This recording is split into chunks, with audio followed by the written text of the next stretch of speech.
بسم الله الرحمن الرحیم. من دکتۆر عومەر حەمە غالب هەورامی، پزیشکی پسپۆڕی نەشتەرگەری هەرس و جگەر لە تاوەری تەندروستی سمارت. جەژنی ڕەمەزان لە هەموو مسلمانان و مسلمانانی کوردستان بە تایبەتی پیرۆز بێت. ئینشەڵڵا بە خێر و خۆشی بگەڕێتەوە بەسەر وڵات و نیشتیماندا، تاعەت و ڕۆژووی هەموو لایە قبوڵ بێت.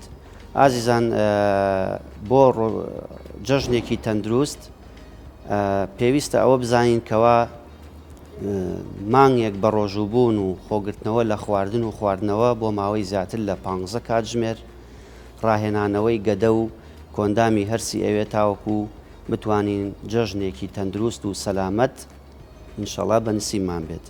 تەبیعی خۆگرتنەوە لە ڕەمەزاندا لە خواردن ڕاهێنانەوەی گەدەی ئەوێ تاوەکو بتوانین خواردن بخۆین، خواردنەوە بخۆینەوە، تووشی گرفتی بەدهەرسی و ئازاری گەدە و ڕشانە و دڵتێکچوون نەبین.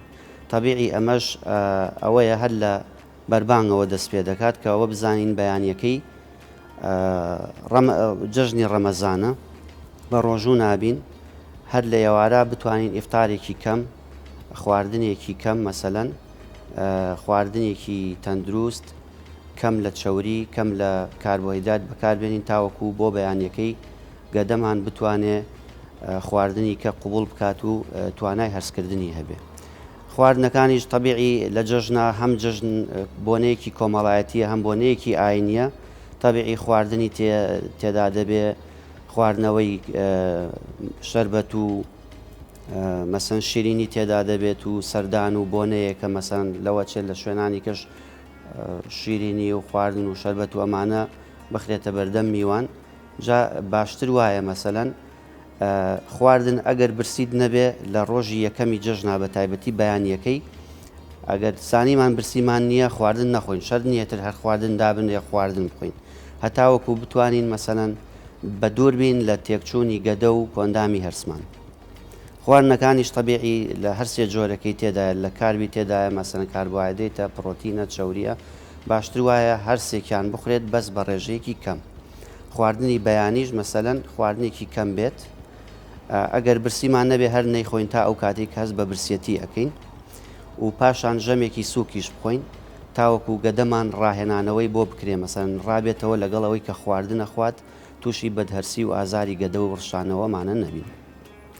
مەسەلەن دوورکەوتنەوە لە شیرینی، دوورکەوتنەوە لە بەکارهێنانی شەربەتی زۆر، مەسەلەن خواردنەوە گازیەکان، ئەمانە زۆر نەخورێنەوە هەتاوەکو تووشی کێشە و گرفتی هەرس و بەدهەرسی نەبین و تووشی ئازاری گەدە نەبین و نەبینە بارگرانی مەسەلەن بۆ نەخۆشخانەکان و ناچاربین پەنابەرینە بەر نەخۆشخانەکان.